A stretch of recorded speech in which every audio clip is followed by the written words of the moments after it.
Beberapa hari belakangan, media sosial dihebohkan dengan isu kekayaan Juragan 99, yakni Gilang Widya Pramana dan istri Sandi Purnamasari. Salah satunya mengenai kepemilikan pesawat jet Juragan 99 yang disebut bukan miliknya. Beredar nama Kaji Edan alias Oni Hendro Adiaksono, Juragan Jagakarsa, disebut ada di balik pembelian pesawat jet tersebut. Namun kabar burung tersebut lantas dibantah secara tegas oleh Kaji Edan sendiri. Dikutip dari unggahan postingan Gus Miftah, Kaji Edan membantah keras memiliki pesawat jet.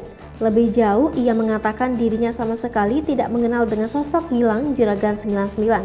Tak hanya itu, Kaji Edan juga mengatakan di balik video viral merupakan konten iseng belaka. Sementara itu, Gus Miftah menuliskan keterangan begini di postingan video tersebut. Sebelumnya, akun Twitter yang kerap membongkar skandal petinggi negeri kembali melempar isu panas. Isu itu terkait harta Juragan 99 yang bernama asli Gilang Widya Pramana terus menjadi sorotan. Terkini netizen menyebut harta Crazy Rich Malang itu ternyata atas nama Kaji Edan. Sosok Kaji Edan alias Sultan Jagakarsa jadi sorotan. Nama Juragan 99 belakangan ini mencuat lantaran sejumlah kritik atas pergelaran Paris Fashion Show yang diadakan bersamaan Paris Fashion Week.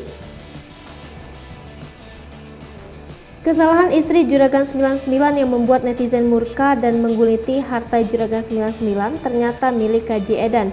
Di situ, Juragan 99 bersama sederet artis menampilkan produk di luar fashion yang memicu kontroversi.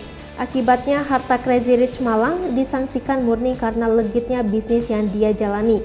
Salah satu pemilik akun Twitter mengungkapkan ada sosok bernama Kaji Edan di balik Juragan 99 yang fenomenal itu.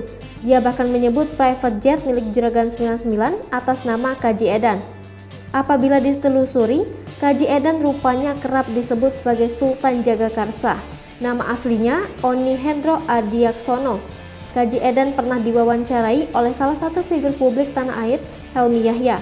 Kaji Edan dideskripsikan sebagai Sultan Jagakarsa dengan nama asli Oni Hendro Adiaksono. Presenter senior Helmi Yahya sudah menjumpai Kaji Edan. Dia melakukan wawancara di rumahnya yang kemudian ditayangkan melalui kanal YouTube milik mantan Direktur Utama TVRI itu. Setelah bangun dari komanya, Kaji Edan mengalami amnesia. Ia hilang ingatan, bahkan tak kenal dengan istrinya sendiri. Selama 21 hari itu pula, Kaji Edan mengaku diperlihatkan hal-hal yang tak pernah dia lihat sebelum kecelakaan. Kaji Edan mengaku bahwa semuanya seakan ditunjukkan oleh Tuhan.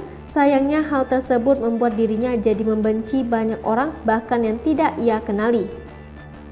Oni tak menampik bahwa setelah sadar dari koma, ia seakan mendapatkan indera keenam. Terkadang ia bisa melihat kejadian yang belum terjadi. Hai pemirsa Sri Popo TV, jangan lupa komen, like, dan subscribe, serta tonton terus berita-berita terupdate lainnya ya.